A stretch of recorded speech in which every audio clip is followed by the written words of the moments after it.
The most, let's say, challenging aspect of being a painter, and how do you usually overcome it?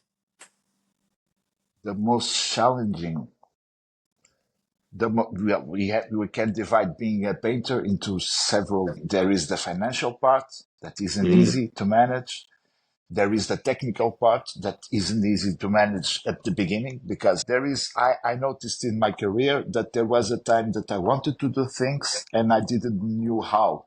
I wasn't mm, really technically good enough to do what I wanted to do. And that switched. Now I have a problem with time management, meaning that now I have more technical skills. I can mhm. do, it's easier for me to do whatever I want. If I think of something, it's easier for me to do it. But now I have to manage. So I think that depends on which stage you are and what kind of painting you do. I see. Like you mentioned the financial aspect and Yes. knowing painters and art and this field, let's say, starting with it, I don't think that it's like a high paying job, let's say, or a high paying aspect of in the society as a beginning. So was it like a very frustrating thing for you at the beginning? Did you stop or think that maybe it's not worth it and you kept going? How was like your Well, beginning? yeah, it's when the beginning is hard because people won't pay you that much for your art, Yes. but you have to take advantage of that and sell cheap. And if you sell cheap, you sell a lot. And if you sell a lot, you work hard. You work a lot also. Mm, And there you will notice a technical evolution and you will I be doing see. what you like. That's a good thing. I think the worst is when you're in the middle, meaning that I can't sell a painting for $100 Hmm. because I've been here for 10, 15 years and it wouldn't be good for my career. And I'm not selling enough because prices are too expensive. There is this middle term that is not easy. I think it's easier for beginners and then it's easier again for those who are really into the market and that are automatically selling. It's a struggle. I think that my advice for beginners is just paint, try to sell the most, even if you sell it very cheap, because that will allow you to create. And the most important is so that you don't have too many paintings at your studio. Yeah, that's You very know, like important. this advice that you gave applies to everything in life. For example, no matter what profession you are in, at the beginning, you don't have to charge high for it. However, charging little for it is going to build your technical skills because you have Exactly. to sell more. So you have to practice more. Exactly. I see that's a very good point, actually. And you'll be, as long as you are improving your narrative, you're improving your technicity, you're Hmm. improving your connections, you're gaining more exposure, and prices will eventually go up. Hmm. Will eventually go up. Yeah. I see your But you have point. to Thank you like it. for that. It's not a profession that you do to get rich. Yeah. If you're lucky enough, you can live on that, and that's great. But if you're really lucky, if you're really into social and lots of people, and you can sell a lot and live very well, but you have to like the art. It's something, it's not, don't be Mhm. an artist because of money. I think it's for a very small niche of people. Like, I don't think that, especially nowadays with the new era, I don't think that a lot of people might be open to the Willing idea, to, let's say, yeah, yeah. of paying for a Well, yeah. there is actually, and I've been noticing in like a couple of years, well, since the last 4 years, there's this trend. It became, I would say, it became like trendy to be Hmm. an artist. But I see lots of artists that are only being artists because of this trend, because Mm. it's sexy as a job. But in the end, and I don't know if I'm right or wrong, but I think that in the end, it's the long time that you'll see if people are kept on doing art. It's something you must do because you really like it. And you must be prepared for not selling that much, not leaving Hmm. that. The, the financial part is really important. I see. I see. How did it change? Let's say, how did being a painter change 30 years back until now? Have you noticed anything along the way? Technicalities, methods, Well, what, advancements? yes, there is, where we have more and more artists. I see a great amount of new generation artists doing pretty much what's trendy, but there are still, I would say, real painters, real artists that are not really into this trend. What the online allows us is to you can see things that 30 or 40 years ago you couldn't, because Mhm. now you have access to everything, to all the information. And you have, as an artist, to be very careful because you're flooded with images, flooded with trends, you're flooded with all this information, and you have to be very selective because you can, otherwise, you will easily fall into this trend. And at the end, you'll be one among thousands, Many. or Yes. doing the same thing. We have to be, one have to be very selective. You have to take advantage. The ideal would be for you to take advantage of all that information that is provided, but one must be quite intelligent and selective and not doing this because it's trendy. I remember there was this trend of, for instance, in painting, there was this theme that was repeated by thousands and thousands of artists. That was the portrait of Frida Kahlo, for instance. Hmm. That those kind of trends, you have to be very careful not to fall in that, because yeah, that's my opinion. I am very classical in terms of what should be the narrative of a painter. Like, I agree on what you're saying because it's going to make you one of many. Like, how Exactly. would you differentiate your, let's say, sense of imagination or sense of creativity among if you are just like performing the same painting as everyone else? So I can Exactly. see your And point. yes, that's it. And that's why you must be selective. I have access to all the information that other artists have, but I do my selection. Everybody selects their own way.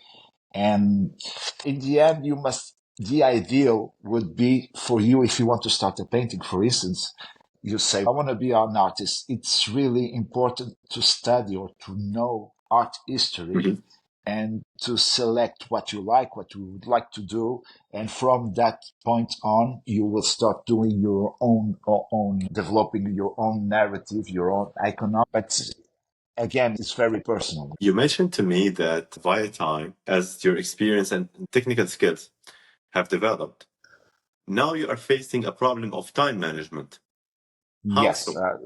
Like, can you tell me? because for two main reasons. Because the more you develop your technicality, the more demanding you'll be, and the more demanding you will be, the more Mhm. ambition you will have on each painting. Meaning that if my actually right now I am doing paintings that are taking me longer because they Mhm. are technically more ambitious, Mhm. and that's one problem with time management. And that's it. And then again, I have all those collections in my mind. I have all those projects that I want to develop. And because I have so many invitations, I want to do them all. And Mhm. there's another problem with time management. So it takes me longer to do a painting because I do it better and because I become more and more ambitious. And at the same time, I have more paintings to do. So Mhm. I start running shorter of time. Because I think like your standard is now higher. Yes, yes, Mm. exactly. That's Okay, it. I see. Like, one thing also now popped into my mind. Like, when people think of a certain profession or an experience, they usually have this first impression that comes to their mind. Like, what have Exactly. you noticed that one is of the misconceptions, or let's say things which people don't really know about being a painter? What are the misconceptions of painters? There are several misconceptions. People think that the idea, the general idea, and it was built Mm-hmm. by artists, is that artists must be very intellectual. Mm-hmm. And I think people look at painters or artists or sculptors as being someone intellectual, someone very strange Mm-hmm. that is always reading books and thinking differently from the non-artist people. Uh-huh. Uh-huh. And that's a pretty good misconception. I see. An artist is we work with our hands. There is the intellectual part of the work because of the creativity of all that brainstorming of the construction of a narrative. Obviously, it's not something, but it's good to, if you want to be a painting, it would be nice for you to know how to read, but Mm. not, don't overdo it about intellectuality. You know? I see. I see. Because usually, like when people think of artists, painters, singers, and so they always think that they are always looking for inspiration. But as you mentioned That to me, yeah, and mm, they should say all, they should always say great things. And I think there is an, I understand why some artists try to push that idea because it's like if they were justifying their prices or justifying the fact that they're selling something that is really, if you sell bread, for instance, or mm, rice, you ask for money and you're selling food and everybody needs food. But when it comes to art and you have to sell art, I think artists tend to create this aura around mm, them in order to justify the fact that they're selling something that is really not needed. But in the end, you're selling time, your time. When I sell a painting, I sell 1 hour, 10 hours, 100 mm, hours that was working on that working on. painting. And if you believe enough in your work, and if your work at the end is good enough, and if people like your work enough, you won't have to justify with this construction of something of someone very intellectual. I think it's See, I see your point. Something crossed my mind right now. I want to put you in the position of a buyer or let's say a customer. Like, let's say you were going to an exhibition. What inspires you in a painting? Like, seeing the paintings from the eye of a customer, let's say. Are you looking for a story? Are you looking for something that relates to you? Like, how can we differentiate a good painting from the other? Is it subjective, or I don't know how to put it. Is it subjective from each person to the other, or are there some certain paintings which everyone agrees that they are beautiful, for example, or everyone agrees that they are not? How would you well, show for a painting? yeah, I would stop. Well, it's a really hard question to answer. For instance, I mentioned Marc Chagall before, and Hmm. would I be able to buy a very expensive painting? I would choose a painting from Marc Chagall. But even from Marc Chagall, I wouldn't choose any painting. I would choose a painting from his masterpieces. Mm. And his masterpieces wouldn't be the paintings that Taschen and everybody in the art world says are masterpieces, would be my favorite paintings. But I think again, it's very personal. We have art collectors that are looking for, are creating their own collections, and because they're creating their own collections, they're picking a painting from an artist accordingly. If you have an exhibition, you have again 12 images, and you have one image that everybody likes or that's the favorite of the show, but you have a collector that is looking for a specific kind of work for his collection, and he finds that another painting from those 12 paintings collection exhibition is suitable for his collection, he will buy that. That is really, really personal. I From see. my point of view, I choose the artist first because I relate to his whole career, Mhm. to what I know from his career. And if I decide that he's a good artist, and that is also subjective, once I decided that's a really good artist that I would like to buy, then I would pick up from my favorites. I see. But I don't have much experience buying art, but that's how I would do. I see. Sergio, let's say if you are currently living in France, correct? Yes, yes. Would I'm your living art, in yeah,